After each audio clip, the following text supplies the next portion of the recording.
Subscribe करें और bell दबाएं ताकि कोई खबर रह न जाए।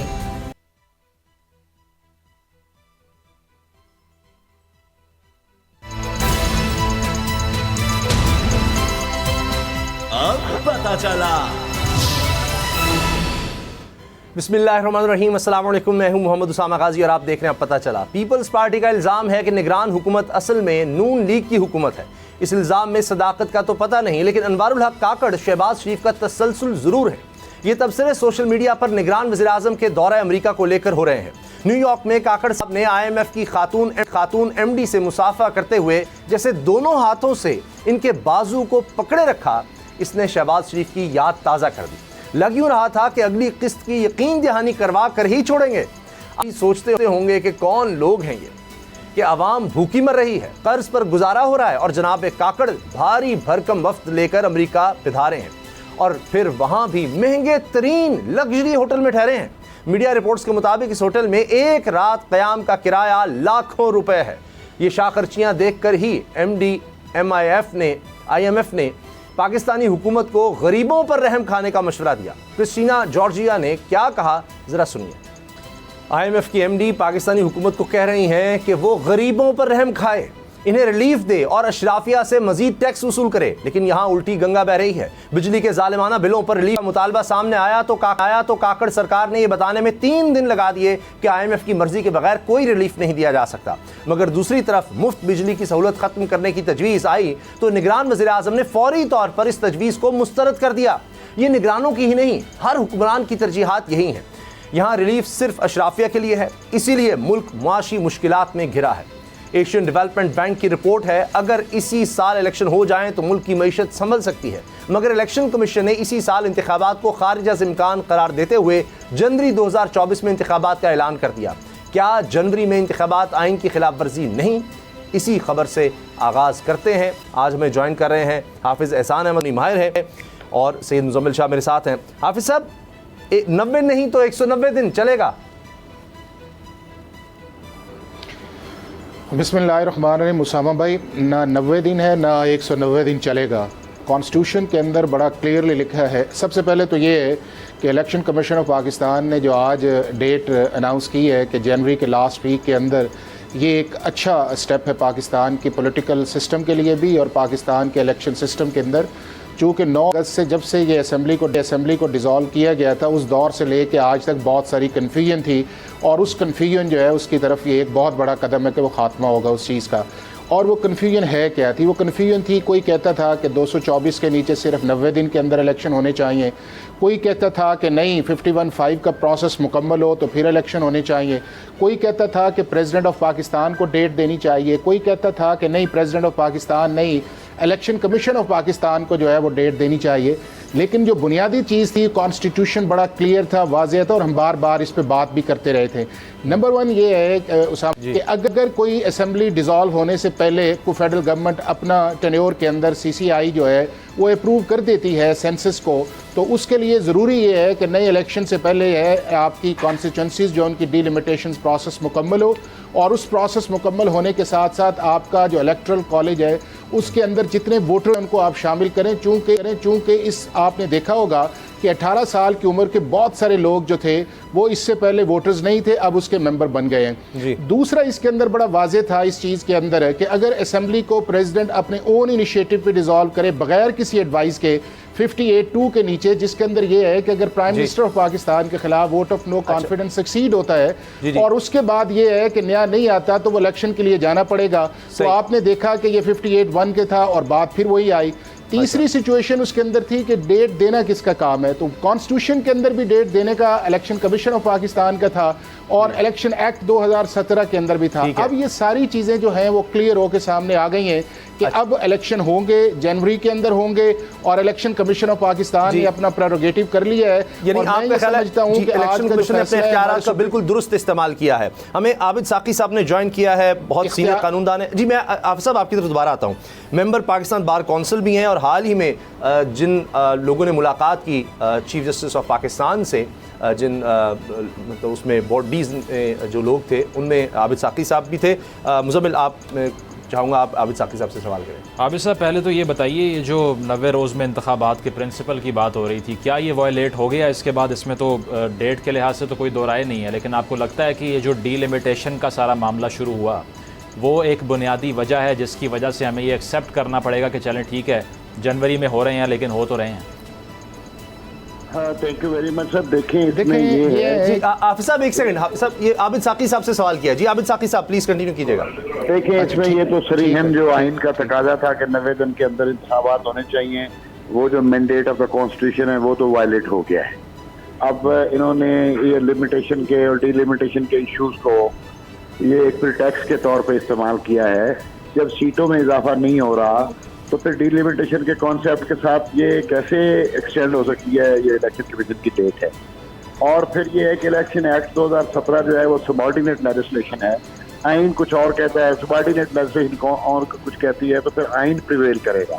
मैं समझता हूँ कि जो सरीहन खिलाफ वर्जी है ये आइन के तकाज़ों की, 90 दिन के अंदर इंतखाबात होने चाहिए थे और ये इंतखाबात का इनेकाद 90 दिन के अंदर ना होना सरीहन आइन की खिलाफ वर्जी है। और इस पर आबिद साकी साहब आपका क्या मौक़िफ़ है, क्या करना चाहिए? कई जमातें गईं लेकिन वो तो कहा कि आप प्रॉपर फॉरम पर जाएं, सुप्रीम कोर्ट से तो उनको जवाब यह आया है फिलहाल। तो आप बतौर मेंबर पाकिस्तान बार देखिए हर काम का इलाज सुप्रीम कोर्ट के पास तो नहीं है ना। आइन के अंदर जो सरीहन चीज़ें लिखी गई हैं और जो मरकूम है आइन के अंदर, उनको तो एग्जीक्यूटिव ने एग्जीक्यूट करना है। बतौर शहरी मैं भी उसका पाबंद हूँ, आप भी पाबंद हैं, तमाम इदारे पाबंद हैं। हर काम को सुप्रीम कोर्ट में ले जाने की जो रिवायत है मेरा ख्याल है इसके कोई मानी नहीं है। ये sense of responsibility state institutions की होनी चाहिए कि they are bound by the act, by the provisions of the constitution and they have to act in accordance with the provision of the constitution.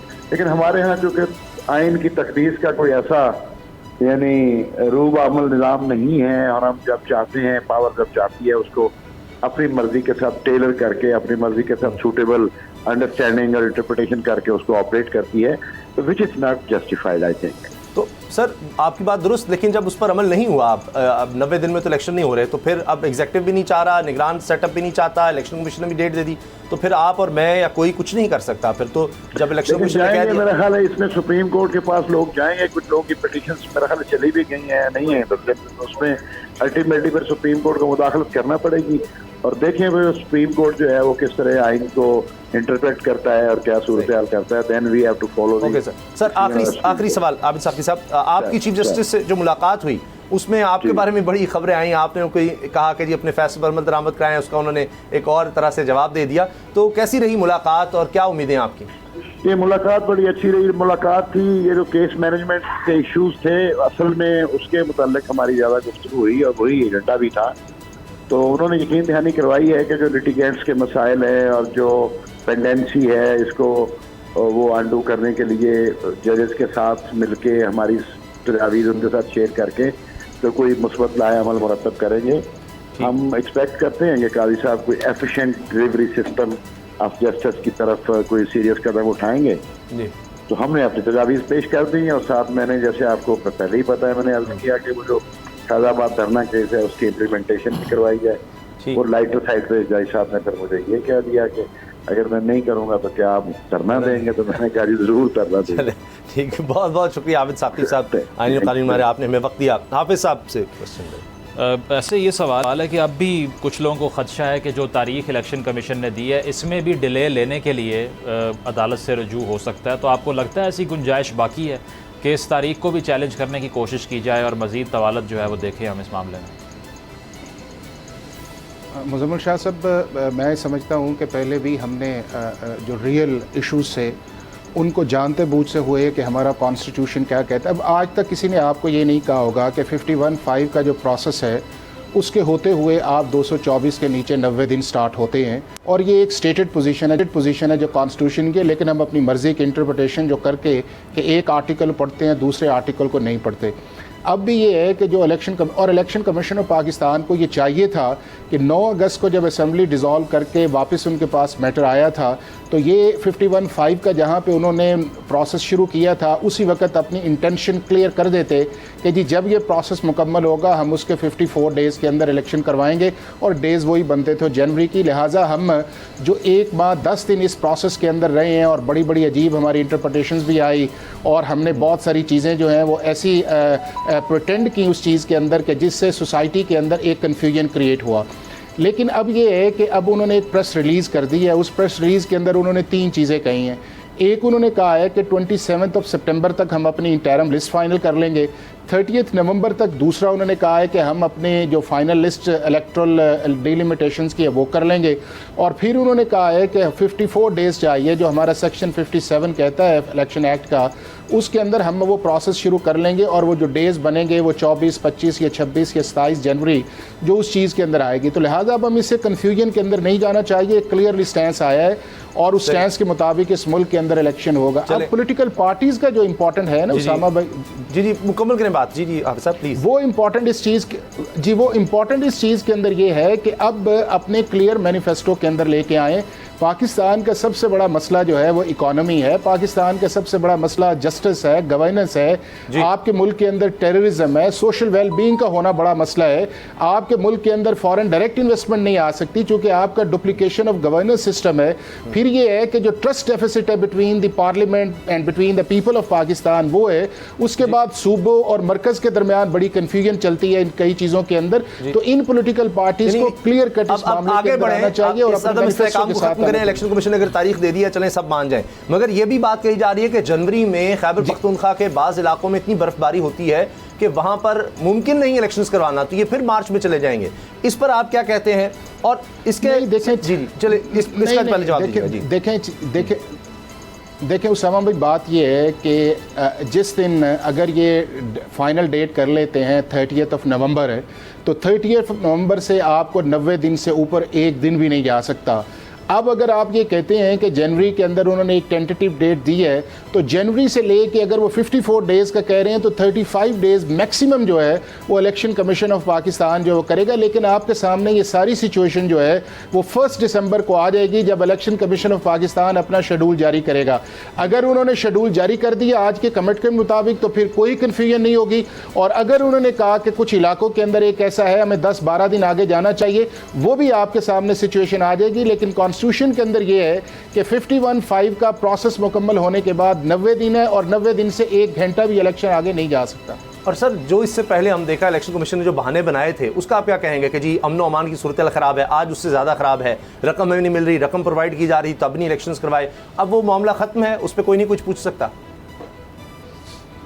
नहीं, देखें बात यह है कि आप उस सिचुएशन को इस सिचुएशन से आप कम्पीट ना करें। इस वक्त ये है कि पाकिस्तान की चारों असम्बलीज डिज़ोल्व हैं, नेशनल असम्बली डिज़ोल्व है, गवर्नमेंट ने आपको पैसे दे दिए हैं पिछली गवर्नमेंट ने जाते हुए, और उसके बाद 51(5) का प्रोसेस हो आगे चीज़ चल रही। अगर हम पिछले पे भी चले जाएं उस चीज़ के अंदर जिस पे आपने बात की है, तो सबसे बड़ी जिम्मेदारी इस चीज़ के अंदर थी वो हमारी सुप्रीम कोर्ट ऑफ पाकिस्तान की थी। अगर मामला वहाँ पर चला गया था, एक ये था कि उन्हें एट अर्लीस्ट इसको डिसाइड करना चाहिए था और क्लियर कट फाइंडिंग्स देनी चाहिए थी। जब आपको पता है कि इलेक्शन 90 दिन से आगे नहीं जा सकते, और बात बिल्कुल ठीक है कि अगर असेंबली डिसॉल्व हो तो 90 दिन से आगे नहीं, और अगर रेगुलर तो 60 दिन है।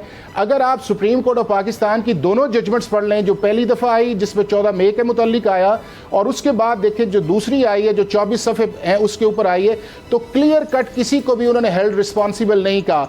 अगर सुप्रीम कोर्ट इन सारी चीज़ों को टाइमली एड्रेस कर दी जाती तो शायद आज हम ये बात ना करें। आगे बढ़ते हैं सर, अब तो नैब केसेस भी दोबारा खुल गए हैं, उस पर ज़रा मुकम्मल बात हो जाए। बिल्कुल एहसान साहब, नैब के हवाले से जो हम देख रहे हैं, आज जो फुटेजेस भी चल रही थी कि गाड़ियों में भर के रिकॉर्ड आया है और कोई पार्टी जो है उसमें बख्शी नहीं गई, क्रॉस द बोर्ड उसमें रेफरेंसेस दोबारा खुल रहे हैं।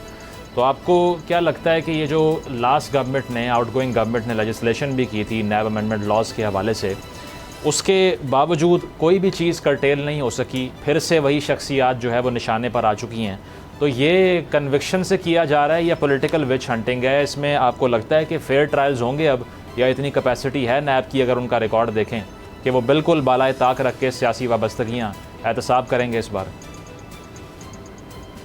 देखें मुज़म्मिल भाई, इसके दो एस्पेक्ट्स अगर ब्रॉडली देखा जाए, एक इसका एस्पेक्ट ये है कि पाकिस्तान के अंदर अकाउंटेबिलिटी और अकाउंटेबिलिटी इंस्टीट्यूशन जो है उनकी वर्किंग जो है एक बहुत बड़ा क्वेश्चन मार्क रही है, और इस वर्किंग को आपने मीडिया में भी हाईलाइट होते देखा है और हमारी कोर्ट्स ने इसके ऊपर ऑब्जर्वेशंस भी दी हैं। कभी कहा गया है कि पॉलिटिकल विक्टिमाइजेशन है, कभी कहा गया है पॉलिटिकल इंजीनियरिंग है, और आपने ये भी देखा कि पाकिस्तान के अंदर जो गवर्नेंस सिस्टम था उसके अंदर एक स्टेलमेट आ गई थी आपके डिसीजन मेकिंग प्रोसेस के अंदर। लेकिन साइमल्टेनियसली इंपॉर्टेंट ये है कि किसी मुल्क के अंदर अकाउंटेबिलिटी का होना, उसका ट्रांसपेरेंट होना और उसके लिए इफेक्टिव मैकेनिज्म होना बड़ा ज़रूरी है। अब हुआ ये है कि 99 के अंदर एक लॉ तो आया जो पार्लियामेंट ने पास नहीं किया था, लेकिन पार्लियामेंट ने LFO के अंदर जो था, जब जनरल मुशर्रफ की सारी चीज़ें वैलिडेट की इन्होंने किया, इन्हें ये चाहिए था कि इनिशियल स्टेज पे इन सारी चीज़ों को एड्रेस करने की कोशिश करते, लेकिन वो सिलसिला ये निकला कि जब आप अपोजिशन में हो तो आपका स्टैंस कुछ और है, जब आप गवर्नमेंट में हो तो आपका स्टैंस कुछ और है। लेकिन उसके साथ साथ करप्शन जो था वो कभी भी फेडरल गवर्नमेंट का या हमारी प्रोविंशियल गवर्नमेंट्स का एजेंडा नहीं रहा कि हमने इसका खात्मा करना है। अब इन सारे कॉन्टेक्स्ट के अंदर पिछली दफ़ा PTI की गवर्नमेंट के अंदर अमेंडमेंट्स आई जो ऑर्डिनेंस में आया, उसके बाद इस गवर्नमेंट ने 3 दफ़ा अमेंडमेंट्स की। एक दफ़ा इन्होंने मई में की जो 27 आई, और उसके अंदर बड़े बड़े क्वेश्चन मार्क थे, जिसके अंदर पर्सन स्पेसिफिक भी था, जिसके अंदर रिट्रोस्पेक्टिविटी भी थी, जिसके अंदर ये था कि ऑफेंस की डेफिनेशन को भी आपने चेंज किया, जुरिस्डिक्शन के ऊपर आपका कैप भी था, अप्रूवल्स के ऊपर भी था, और फिर आपका बेनामी के ऊपर भी चीज़ें थी, जिसको इस तरीके से नहीं आना चाहिए था कि जिस असेंबली के अंदर आप बैठें उसी के आप सबसे बड़े बेनिफिशरी आएँ। लेकिन उसके साथ साथ जो इम्पोर्टेंट ये था कि अगर ये मामला सुप्रीम कोर्ट के अंदर चला गया था तो सुप्रीम कोर्ट को इसको एट अर्लीस्ट फैसला करना चाहिए था। अब आप देखें कि 53 हेयरिंग्स हुई हैं, 1.25 साल आपके मुल्क के अंदर केस चला है, और जिस पार्लियामेंट की आपने लेजिस्लेशन को कहा है कि उनका मैंडेट नहीं था या डिफेक्टिव नहीं है, वो चली गई है। अब आपने उस दौर के अंदर फैसला कर दिया कि उस जब वो पार्लियामेंट ही नहीं है, अब नैब ने, चूंकि आपने कह दिया, नैब ने अब उस पर एक्ट अपॉन किया, आपने ये देखा, और ये सैकड़ों मुजम्मिल भाई ये केसेस हैं। कुछ 350 जो था वो पहले 22 में गया है, वापस 2023 में इतने गया, फिर इंक्वायरी थी, फिर सैकड़ों तो हैं, लेकिन इनमें से जान जो है वो बहुत ही कम केसेस में है। लेकिन जब भी इलेक्शन की बात आती है, साथ पैरेलल एहतसाब शुरू हो जाता है, उसके बाद वो फिर अंडरग्राउंड हो जाता है। अब बहुत से पॉलिटिशियंस कहेंगे कि ये देख लीजिए हमारी टिकट जो है वो चेंज करने के लिए लेकिन अगर आप इस चीज़ को देखें जो अब भी आया है, उसके अंदर ये है कि इसमें नो डाउट इसमें है ही नहीं है कि नैब की प्रोसिक्यूशन को और नैब की इन्वेस्टिगेशन को बेहतर होना चाहिए, और उसमें बहुत सारे ऐसे केसेस हैं जो शुरू के अंदर ही इंक्वायरी स्टेज के अंदर क्लोज होने चाहिए थे।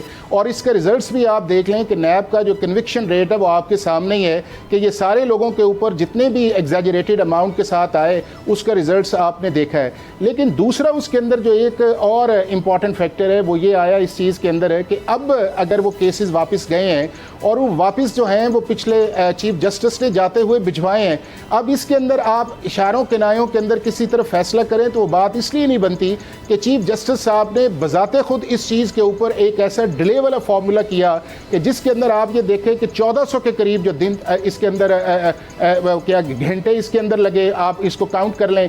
फिर आप ये देख लें कि मई से इसका हुआ है, जून के अंदर इसको आपने जुलाई में चैलेंज हुआ, फिर सितंबर तक आप देखें, और अगर यही चीज़ें डिसाइड होनी थी तो उसी वक्त होता, और इन चीज़ों को इस तरह बड़े वक्त पर इस तरह का फैसला दिया गया। मगर स्कॉट फ्री जी एक और पहलू है इसका। एक तो ये सर कि खुद जब अपनी बारी आती है तब इसमें कोई अमेंडमेंट की जाती है तो वो अपने लिए की जाती है।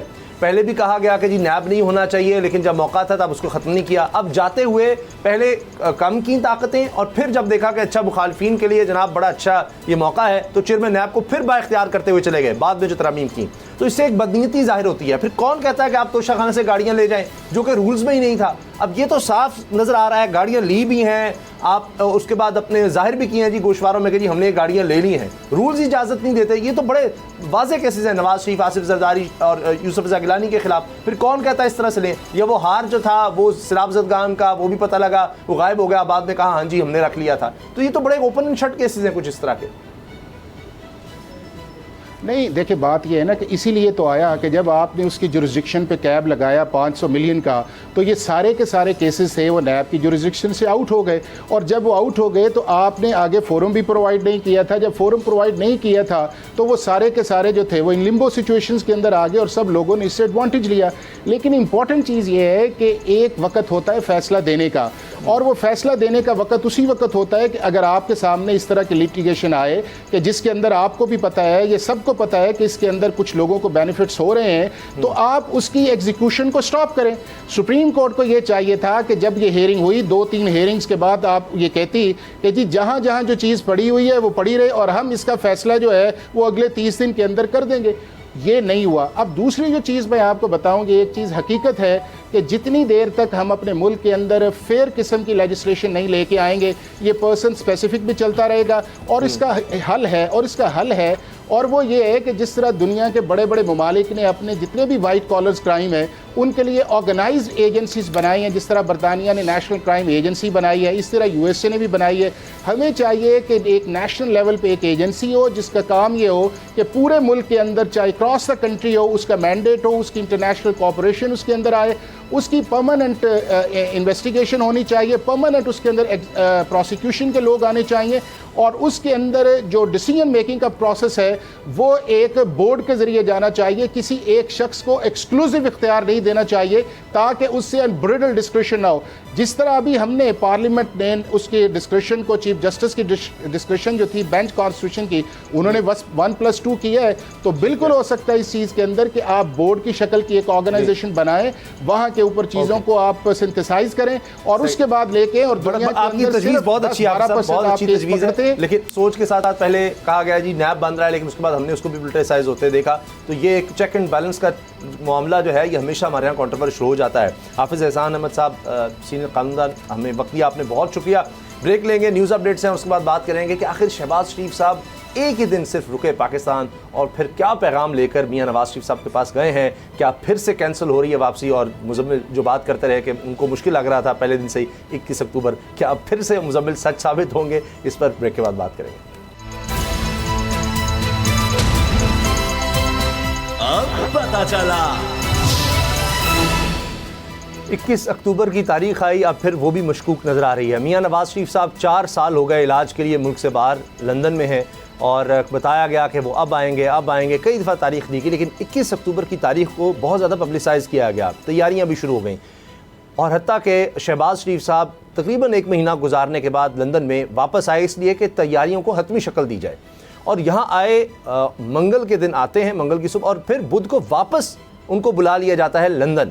अब क्या हुआ अचानक, क्या मसला हो गया है? जाहिर है कि सब कुछ ठीक नहीं चल रहा। अभी किस तारीख फिर मशकूक होती नज़र आ रही है और इंतज़ामात के हवाले से मियां जावेद लतीफ़ साहब भी कुछ परेशान नज़र आए और उन्होंने जवाब क्या दिया कि जी क्यों हम समझ रहे हैं कि जी एयरपोर्ट नहीं जाना चाहिए, क्यों मीनार पाकिस्तान आना चाहिए, क्योंकि बहुत चहमगोइयाँ हो गई कि लोग आएंगे नहीं, जो आएंगे वहीं से इधर उधर हो जाएंगे। लिहाजा बाकायदा हर एक का नंबर, सीट, एक एक चीज़ का तभी अंदाज़ा हो सकता है कि जब सबको लाकर बिठा दिया जाए मीनार पाकिस्तान में और वहाँ से कोई इधर उधर ना जा सके। लेकिन उन्होंने क्या तौजी पेश की है कि जी शादियों का सीज़न था, लोगों को तंग नहीं करना चाहते थे। पहले हम आपको सुनवाते हैं मियां जावेद लतीफ़ साहब क्या कह रहे हैं। ये वो साहब हैं जो कई दफ़ा बता चुके हैं कि अब आ रहे हैं मियां साहब, अब आ रहे हैं। सुनिए क्या कहते हैं। सूरत हाल बड़ी दिलचस्प इसलिए भी है कि राना सनाउल्लाह साहब बड़ी दफ़ा कह चुके हैं कि 1 मिलियन लोग आएंगे, नहीं 10 लाख लोग। तो मुजम्मिल उस वक्त नहीं पता था 10 लाख लोग आएंगे तो मसाइल होंगे, और ये कोई आज कोई ये पार्टी नहीं बनी, कई दफ़ा इनको ये मौका मिला जल्द से जुलूस करने का, इनको बहुत तजर्बा है कि कैसे सड़कें ब्लॉक होती हैं, क्या मसला होता है। लेकिन असल कहानी तो कुछ है कि शहबाज शरीफ साहब आते हैं और फौरी तौर पर चले जाते हैं। उनके यहाँ आने के बाद पीछे से मियां नवाज शरीफ साहब ने एक ही खिताब किया है और उसमें उन्होंने फिर वही एहतसाब की बात कर दी कि छोड़ूंगा नहीं। फिर उन्होंने कुछ लोगों के नाम ले दिए जिनमें कमर जावेद बाजवा साहब हैं, कुछ जजेस के नाम ले दिए कि इनको तो नहीं छोड़ा जाएगा। तो वहाँ से लगता है कि मामला फिर ख़राब हुआ है। देखें, बिल्कुल ठीक कहा आपने। 48 घंटे का शहबाज शरीफ साहब का सिर्फ स्टे यहाँ पर रहा और जेट लैग बहुत होगा उनको। उसकी वजह यह है कि अभी आए ही थे तो इतना मसला बिगड़ गया, ख़राब हो गया। और दरअसल मामला यही है जो नवाज़ शरीफ साहब ने तकरीर की, जिसके अंदर उन्होंने दोबारा से एहतसाब का एक लंबा प्रोग्राम अपना जो है वो एक्सप्लेन किया। हालांकि उनका अपना एक्सपीरियंस 90 की दहाई से लेके अब तक परसिस्टेंट है कि जब भी उन्होंने इस नौइयत की बातें की हैं या कोशिश की है इस तरह का एजेंडा इम्प्लाई करने के लिए, एग्जीक्यूट करने के लिए, तो उसका नुकसान हमेशा पार्टी को पहुंचा है। पहले भी इन लोगों ने यहाँ तक सोचा कि जनरल मुशर्रफ साहब को बाहर जाने दिया जाए तो हमारे लिए आसानी हो जाएगी, लेकिन उनके जाने के बाद मज़ीद सख्ती आ गई। तो ये लेसन जो है मेरा ख्याल है वो इतना लर्न नहीं कर सके। शहबाज शरीफ साहब को जो है वो पैगाम ये मिला कि ये जो तकरीर की गई है इससे बहुत से हलकों में बहुत सा गम व गुस्सा पाया जाता है, तो इसको सेटल अब जो है वो आपने करवाना है। तो अब वैसे तो कॉल पे बात हो सकती है, मॉडर्न टेक्नोलॉजी आजकल है, ये वो दौर तो नहीं है जब आप सफ़र किए बगैर किसी से बात ना कर सकें, लेकिन शहबाज शरीफ साहब ने ज़रूरी समझा कि वो जाके तमाम तासुरात कन्वे कर सकें नवाज़ शरीफ साहब को और उन्हें बता सकें कि मेरी जो 1.5 साल की मेहनत है वो आप 10-15 मिनट की तकारीर से ख़राब मत कीजिए और मेहरबानी फरमाए मेरे ऊपर भी, पार्टी के ऊपर भी, अपने ऊपर भी। और वापस अगर आने का आपका प्लान है, अगर आप 2024 में पाकिस्तान के वज़ीर आज़म बनना चाहते हैं तो दोबारा से ये गलती मत कीजिएगा। ये पैगाम है दरअसल, और ये पैगाम पहुंचाने के लिए बड़ी जल्दी में पैनिक की सूरत हाल में उनको जाना पड़ा है। तो ये स्टोरी है। लेकिन अब ये एतबार किया जा सकता है नवाज शरीफ साहब पर, ये उनको पहले ही पता था। परवेज़ मुशर्रफ साहब के एहतसाब की उन्होंने कोशिश की और उसके बाद उन्होंने भुगता और ख़ुद इस चीज़ को कहते रहे। अब राना सनाउल्लाह कह चुके हैं कि जी 0 रिस्क हो चुका है, गारंटी मिल चुकी है। फिर ये कहा कि जो शहबाज शरीफ की पॉलिसी है अब वही मियाँ नवाज शरीफ साहब की होगी। ऐन वक्त पर आने से पहले क्या उनको बयानिया नहीं मिल रहा था? उन्होंने समझा कि अच्छा अब इस तरह जनाब हम शायद लोगों को अट्रैक्ट कर सकेंगे। उनको समझ नहीं थी कि उसके बाद ये क्या हो जाएगा, क्या बनी बनाई गेम ख़राब हो जाएगी। सारी गारंटीज़ ले चुके हैं हम, शहबाज शरीफ का हम कह चुके हैं कि यही जनाब आगे होंगे। तो अब क्या फिर से उन्होंने जब ये काम किया है तो दोबारा एतबार कर लिया जाएगा उन पर कि हाँ जी आ जाएंगे? तो नहीं, एक दफ़ा बस हो गया, एक दफ़ा तकरीर हो गई। नहीं, अगर आ भी जाएंगे तो उसके बाद हो सकता है कि अगर वो वज़ीर आज़म बन भी जाएँ तो उनका टेन्योर पूरा ना हो, क्योंकि जैसे ही कोई इम्पॉर्टेंट जो है वो क्रिटिकल जंक्चर ऐसा वक्त आता है तो उससे पहले बहुत से लोगों को हमने फ़ारिग होते हुए देखा है यहाँ पे। ये तो खैर लंबी डिबेट है, लेकिन असल चीज़ ये है कि इससे पहले भी नवाज़ शरीफ साहब क्लियरली ये बता चुके हैं कि उनका पाकिस्तान की सियासत में वो इंटरेस्ट नहीं रहा, ना वो स्टेक्स रहे हैं। आपको याद होगा जब वो यूरोप की सैर को गए थे पिछले साल, तस्वीर भी सोशल मीडिया पे आई थी, उससे ऐन पहले शहबाज शरीफ साहब इसी पैनिक की सूरत हाल में कतर से फ़्लाइट लेके वापस आने की बजाय वहाँ गए थे, उनको ये बताने के लिए कि सूरत हाल इतनी ख़राब है कि हो सकता है कि जमहूरियत ही लपेट दी जाए। तो नवाज़ शरीफ साहब ने आगे से ये जवाब दिया था कि मैंने जो फ़ैसला करना था कर लिया है, आप वापस जाइए और जो आपको कहा है वो कीजिए, इसके बाद जो भी होता है मुझे इंटरेस्ट नहीं है, मैं जा रहा हूँ यूरोप, कॉल करके तंग मत कीजिएगा। तो इससे आपको एक आइडिया होता है कि वो ऑब्वियसली उन प्रिंसिपल्स के ऊपर पॉलिटिक्स करने की जो पहले 90 की दहाई में करते रहे। अदरवाइज़ जिस तरह से ख्वाजा आसिफ साहब ख़ुद कह चुके हैं कि these are bad optics, media में बुरी एक इमेज जा रही है कि इतने क्राइसिस में नवाज़ शरीफ साहब बाहर मौजूद हैं, उनको पहले यहाँ होना चाहिए था। उनके अपने पार्टी के मेंबरान कह रहे हैं, साद रफ़ीक साहब कह चुके हैं, खाकान अब्बासी साहब कह चुके हैं, लेकिन उसके बावजूद उनका वहाँ 4 साल से होना, पहली बात ये, और दूसरा इस स्टेज पे आके मुल्क की सियासत में इतना इंटरेस्ट उस लिहाज से ना लेना, ये सिग्निफाई करता है कि शायद वो ख़ुद भी होपलेस हैं और वो सिर्फ ये कहते हैं कि ये 2-4 जो मेरी सिफारिशात हैं ये मान लें, बतौर वज़ीर आज़म ही वापसी होगी, उसके अलावा वापसी का मैं कोई ख़ास इंटरेस्ट नहीं रखता। तो ये बताता है कि ये वो नवाज़ शरीफ नहीं है जो हम पहले देख चुके हैं, जो कि सियासी रैलियाँ और सियासी एक्टिविटीज़ में बड़ा एक्टिवली इंगेज करता था।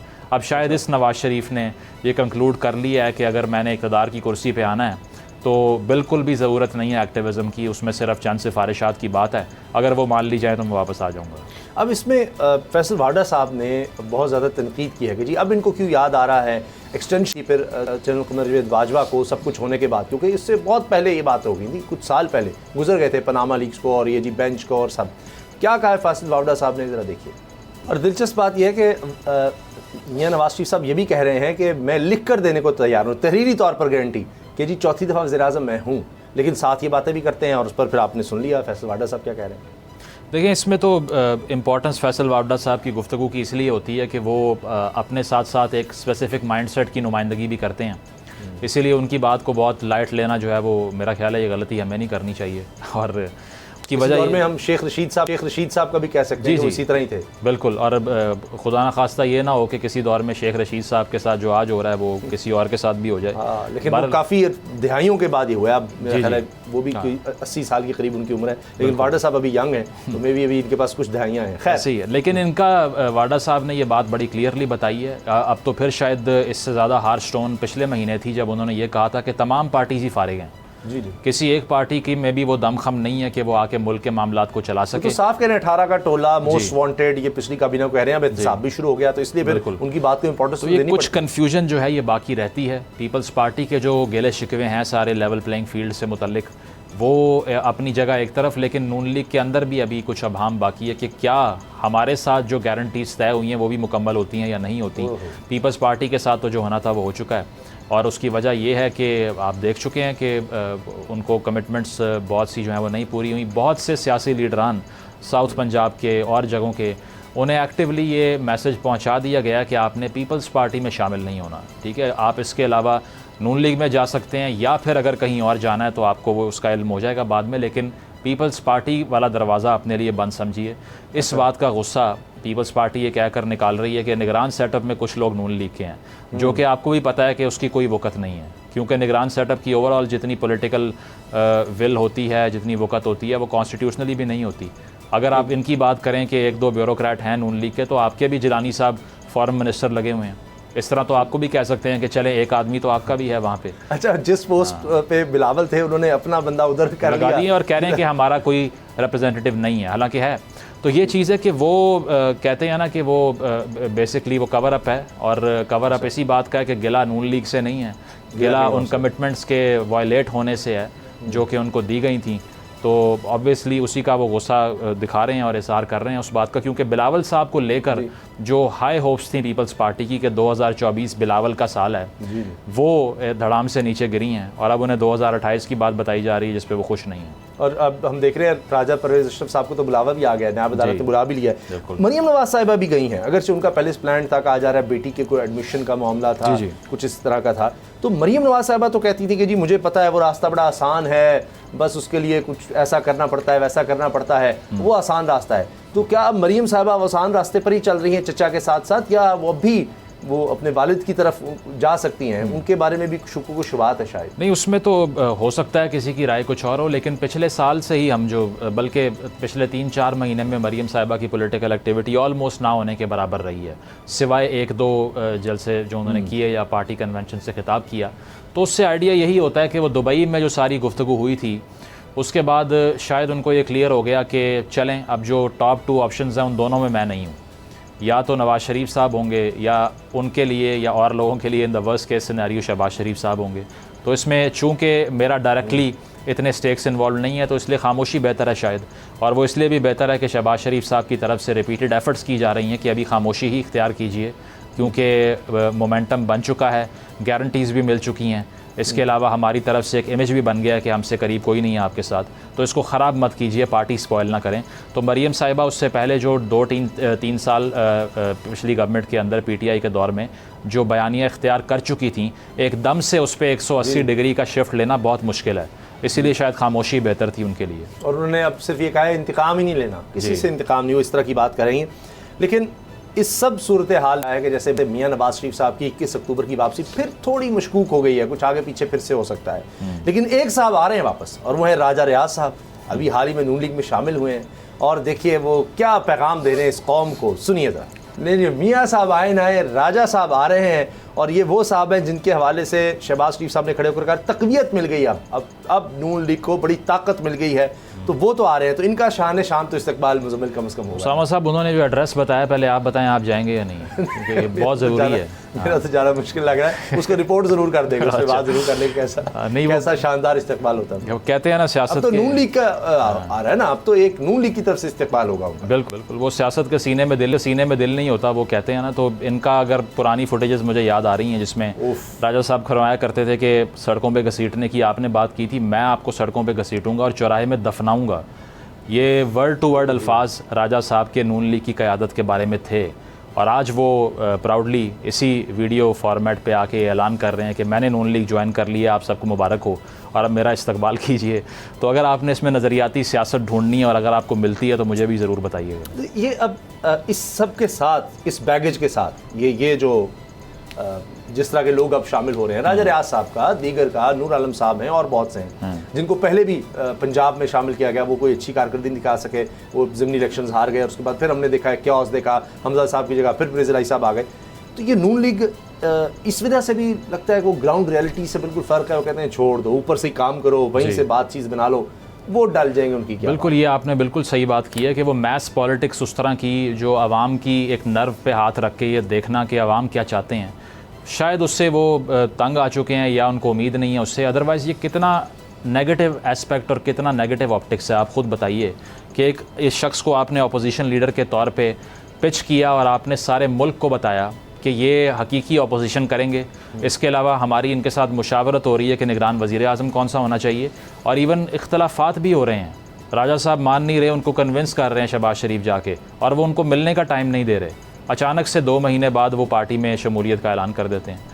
तो आप या तो पहले भी कहा था कि मैं नून लीग के टिकट पर इलेक्शन लड़ूंगा अगला, ये तो पहले भी कह चुके थे। बाद में वो थोड़ा सा बाद में इसलिए इधर उधर हुए कि उनको गारंटी नहीं दे रही थी, टिकट की गारंटी जो है मिल नहीं रही थी, तो उस पर उन्होंने अपना गुस्से का इजहार भी कर लिया जो उनको अब मिल गया। तो पार्टी को सोचना चाहिए था कि उन्होंने बहुत से वर्कर्स का, बहुत से कारकुनान का जो है वो उनके लिए इतनी मुश्किल क्रिएट कर दी है। अब अगर हमारे इस शो के अंदर कोई नून लीग का, आप फ़र्ज़ कीजिए कोई ओहदेदार बैठा हो और हम उनसे ये सवाल करें कि ये आपने क्या किया, क्या वो रैशनली जवाब दे सकते हैं? नहीं दे सकते।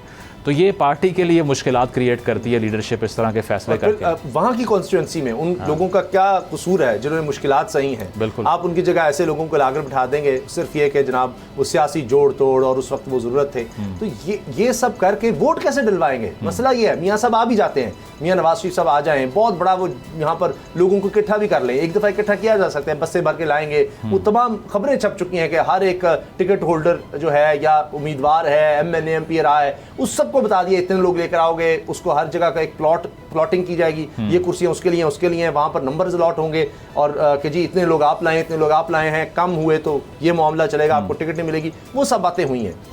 वोट कैसे डलवाएंगे आप इस तरह से? अभी हाल ही में हमने खैबर पख्तूनख्वा में देख लिया है, गिलगित बल्तिस्तान में देख लिया है, जितने भी इलेक्शंस हुए यही जमातें जीत रही थी। तहरीक इंसाफ के दौर में जबरदस्त परफॉर्मेंस थी इनकी ज़मीनी इलेक्शंस में, नजर आ रहा था। और ये बात अब भी मुस्तफा नवाज खोखर साहब कहते हैं कि जी वाकई ये हुआ कि जी कुछ लोग टिकट की वजह से, वो जो बनी कहते हैं हमारा टिकट चला, लोगों ने वफादारियां तब्दील करने की, अच्छा जी ये तो तहरीक इंसाफ शायद हो ना हो, नून लीग की तरफ जाते हैं। अब वो बिल्कुल ही बदल गया काम। तो ये वोट कैसे डलवाएंगे, कभी इन्होंने सोचा है? देखिए, उसमें तो चैलेंज जो है वो सिर्फ पंजाब के एक सेक्शन का है, इसके अलावा पूरे मुल्क में कोई चैलेंज नहीं है। वो किस तरह से? सबसे बड़ी बात यह है कि सिंध के अंदर आपको पता है कि वहाँ पीपल्स पार्टी के लिए मैदान तकरीबन साफ होता है। दूसरा सूबा अब वहाँ पर थोड़ा वहाँ पर कोशिश आ सकती है बेशक, लेकिन उसके बावजूद पार्टी के हवाले से नहीं, एडमिनिस्ट्रेटिव हवाले से थोड़ा जी गवर्नमेंट फॉर्म करने में कोई खतरा इतना नहीं होगा। दूसरी बात है बलूचिस्तान में वहाँ बाप पार्टी का अलायंस बन गया। तीसरी बात है KPK के अंदर, तो ये मैं आपको बता दूं कि KP के अंदर ये फैसला हो जाएगा कि ये जिस पार्टी को मिलता है उसे दे दो। उसकी वजह यह है कि ये अपने सर पे लेने की ज़रूरत नहीं है, वहाँ मसाइल बहुत गंभीर हैं, इसीलिए जिसको गवर्नमेंट मिली अगर उसके साथ जो भी होता है तो वो मज़ीद उसका पॉलिटिकल कैपिटल लूज़ होगा। हमें इंटरेस्ट नहीं है, इनको एक सूबे के तक कॉर्नर कर देते हैं। इसके अलावा पंजाब की जो बात है, अब वहाँ पर आप आ जाइए, वहाँ पे 1000 किस्म के मैनूवर्स भी हो सकते हैं। वहाँ पे आपको ये भी मिल सकता है कि उम्मीदवारान मौजू ना हो, आपको ये लापता ही हो जाए आखिरी वक्त पे, ये भी हो सकता है। और उसके अलावा जो है वो अगर उस पोलिंग डे के ऊपर लोग ना मोबिलाइज हुए, लोग बाहर ना निकल सके, तब भी बहुत बड़ा फ़र्क पड़ जाएगा। तो ये ऑब्वियसली सिर्फ और सिर्फ पंजाब की और लाहौर का जो तख्त है उसकी गेम है, उसको मैनेज करना है, और अगर वो हो गया तो कोई बुरी खबर नहीं इनके लिए। इंटरनेशनली इस वक्त बैनुल-अक़वामी सतह पर अगर हम देखें, सबसे बड़ी खबर जो बनी हुई है वो है जनाब कनाडा और भारत के दरमियान बढ़ते कशीदा ताल्लुकात, क्योंकि एक कैनेडियन शहरी को कत्ल किया गया और कनाडा के वज़ीर आज़म ने सबके सामने पार्लियामेंट में खड़े होकर बताया कि भारत की एजेंसी रॉ ने ये हमारे कैनेडियन शहरी को कत्ल करवाया है। अब ये खालिस्तान तहरीक जो सिख कहते हैं भारत में कि आज़ादी की तहरीक है उनकी, वो अपना एक अलग इलाका चाहते हैं और ये दिहाइयों पुराना उनका मामला है। अब हुआ ये कि उसके बाद एक और रहनुमा को कत्ल कर दिया गया है, सुखदिल सिंह को। तो ये तो अब बराह रास्त जाएगा मामला दोबारा भारत की तरफ। इन्वेस्टिगेशन शायद ज़रूरत भी नहीं, अब पहले तो उन्होंने इन्वेस्टिगेशन की, सब उनको पता लग रहा था, और भारत ने इस पर कोई माजरत नहीं की कि हाँ जी हम आपका साथ देते हैं, कुछ करते हैं। भारत तो हटदर्मी दिखा रहा है, वो तो इसको ऐसा लग रहा है कि ओन कर रहा है कि हाँ जी हमने मार दिया है, अगले को भी मार रहे हैं और वो कह रहे हैं कि जनाब ये लोग हमारे वांटेड हैं और आप इनको पनाह दे रहे हैं, इसलिए हम इनको उड़ाएंगे। एक तो और अगर वो कहते हैं जी अपना एम्बेसडर आपने वापस भेजा है तो कहते हैं आप भी अपना ले जाए, हम भी नहीं वीजे देंगे। तो ये तो टिट फॉर टैट। भारत तो ऐसा लग रहा है कि वो समझ रहा है कि वो यानी एक उस पर खुमार तारी हो गया है G20 का, और समझ रहा है कि ये वेस्ट की ताकतें ये क्या करती हैं, ये हमारे आगे आकर झुकेंगी। क्या कहीं भारत गलती तो नहीं कर रहा बहुत बड़ी? देखें, एक बहुत बड़ा इमेज जो है वो तो टार्निश हुआ है। उसकी वजह यह है कि इंटरनेशनल क्राइम इस तरह का हो जाए, और वो भी एक वेस्टर्न कंट्री के अंदर। ये कोई ऐसा मुल्क नहीं है जहाँ पे लॉ एंड ऑर्डर एग्जिस्ट ही नहीं करता। ये उस मुल्क की बात हो रही है जहाँ दुनिया भर के स्टूडेंट्स पढ़ने के लिए जाते हैं, क्वालिटी ऑफ लाइफ की वजह से, वहाँ सिक्योरिटी की वजह से। तो अगर वहाँ पर इमिग्रेशन के लिए भी पूरी दुनिया से, और ये सिख कम्युनिटी या इंडियंस सियासी पनाह ले जाना चाहते हैं, बिल्कुल सियासी पनाह के लिए जाते हैं। तो एक जो हमें ये समझना होगा कि कनाडा में जो डोमेस्टिक पॉलिटिक्स के डायनामिक्स हैं वो क्या हैं। अब वहाँ पर जो हम देखते हैं कि पियर पोलायर के नाम से जो इनकी अपोजिशन है जस्टिन ट्रूडो की पार्टी की, वो काफ़ी जो है वो पोटेंशियल एक बनते जा रहे हैं, थ्रेट इनके लिए भी। तो ट्रूडो साहब जो हैं वो पहले ही प्रेशर में हैं। दूसरी चीज़ ये है कि जो स्विंगिंग वोट वहाँ पे जिसको कहते हैं, वो जो एथनिक कम्युनिटीज़ हैं या फिर जो इंडियन कम्युनिटी है उसका है, क्योंकि बहुत बड़े नंबर पे वहाँ पे आपको पता है सिख कम्युनिटी भी एग्जिस्ट करती है। तो एक उनका प्रेशर भी उनके ऊपर है, इसीलिए वो केस जो है ये बिल्ट अप करके इस पर खड़े हो चुके हैं, वो पीछे नहीं हट रहे। अदरवाइज़ भारत और कनाडा की 8.6 अरब डॉलर की ट्रेड है। तो किसी भी मुल्क का जो वज़ीर आज़म होता है वो इस ट्रेड के डायनामिक्स को देख के खामोश हो सकता है, लेकिन जस्टिन ट्रूडो के खामोश ना होने की पहली वजह ये कि उनको डोमेस्टिक पॉलिटिक्स में बहुत प्रेशर का सामना है, और जो डिसाइडिंग फैक्टर है वो ये सिख वोट है जिसको वो लूज़ नहीं करना चाहते। दूसरी बात ये है कि सबसे हैरान कुन चीज़ ये है कि G20 में हमने देखा जो बाइडन वहाँ पर मौजूद थे हिंदुस्तान में, और अब जब मोदी साहब गए अमेरिका तो उनके लिए रेड कारपेट बिछा, लेकिन इस कत्ल के ताने बाने हिंदुस्तान से मिलाने वाली जो इन्वेस्टिगेशन एजेंसी है वो अमेरिकन है। अच्छा, यानी कि अमेरिका ने ये इन्वेस्टिगेशन करके कनाडा को दी है कि दरअसल इसमें इंडियन हैंड मौजूद है। तो अब G20 पे अगर आप प्राइड ले रहे हैं तो इस अमेरिका की इंटेल रिपोर्ट का आपने क्या करना है, या इतनी ट्रेड जो आप कर रहे हैं उनके साथ, तो क्या आप सवाल करेंगे उनसे? ये भी एक बहुत बड़ा क्वेश्चन है कि वही कंट्री जिसको आप फ्रेंडली कह रहे हैं, जिसको आप बुला रहे हैं यहाँ पे, और आप वहाँ जा रहे हैं रेड कारपेट बिछ रहे हैं, वही कनाडा को ये बता रहा है कि क्रिमिनल जो हैं वो आप हैं। इसके अलावा ये हरदीप सिंह साहब का जो मर्डर हुआ है 2020 के अंदर, इंडियन गवर्नमेंट ने इनको टेररिस्ट डिक्लेयर किया था, और तकरीबन 2-3 साल पुरानी बात है ना, उसके बाद से ये हिट लिस्ट पे थे, क्योंकि इंडिया और अनफॉर्चुनेटली इस पूरे खित्ते के अंदर फ्री स्पीच का बहुत बड़ा मसला है। फ्री स्पीच को इनकरेज यहाँ पे कोई मुल्क करता नहीं है। इसीलिए आप यूट्यूब के ऊपर चले जाएँ या फिर आप इंस्टाग्राम पे चले जाएँ, कोई ऐसी पोस्ट जो कि इंडियन गवर्नमेंट को टारगेट करे डिलीट हो जाती है, वाइप आउट हो जाती है। तो सोशल मीडिया के अंदर भी वहाँ पर फ्रीडम ऑफ स्पीच का बहुत बड़ा क्राइसिस है। मुल्क के अंदर क्रैकडाउन बहुत ज़्यादा एक्टिविस्ट के ऊपर है। ये जो तनकीद करते हैं गवर्नमेंट के ऊपर, बीजेपी के ऊपर, उनके लिए बहुत मसाइल है। मीडिया सारा परचेज़ कर लिया है। आपके सामने है कि एक ग्रुप आता है और वो सारे मीडिया को एक्वायर करना शुरू कर देता है। तो ये ओवरऑल फ्री स्पीच का मसला है और बहुत बैड इमेज है। अब जनरल असम्बली का जो इजलास होने जा रहा है ये बहुत अहमियत का हामिल है, क्योंकि ट्रूडो ने वहाँ पे खिताब करना है और एक्सपेक्ट किया जा रहा है कि he will call out the Indians day. और खास तौर पे अब एक और अगर कत्ल हो गया और ये अगर कंटिन्यू रहता है तो फिर तो अमेरिका, बरतानिया और फ्रांस जो अभी तक सिर्फ कंडेम कर चुके हैं वो सिर्फ कंडेमनेशन तक नहीं रहेंगे, मजम्मत से उनको आगे आना पड़ेगा, कोई एक साइड उनको लेनी पड़ेगी। और कनाडा उनका बड़ा पुराना इत्तेहादी है, बड़ी मुश्किल हो जाएगी। अमेरिका, बरतानिया, फ्रांस के लिए भी कहेंगे जी हम तो अच्छा सुलह करवा देते हैं, वो कहेंगे जी हमारे लोग यहाँ पर आकर दहशतगर्दी करवा कर भारत जो है मार रहा है हमारे शहरियों को। तो पूरी दुनिया में कनाडा का इमेज जो है वो बिल्कुल बर्बाद होकर रह जाएगा। प्रोग्राम देखने का शुक्रिया, इजाज़त दीजिए, अल्लाह हाफ़िज़। अब पता चला। अगर आपको ये वीडियो पसंद आई तो सब्सक्राइब करें और बेल पर क्लिक करें। सब्सक्राइब करें और बेल दबाएं ताकि कोई खबर रह न जाए।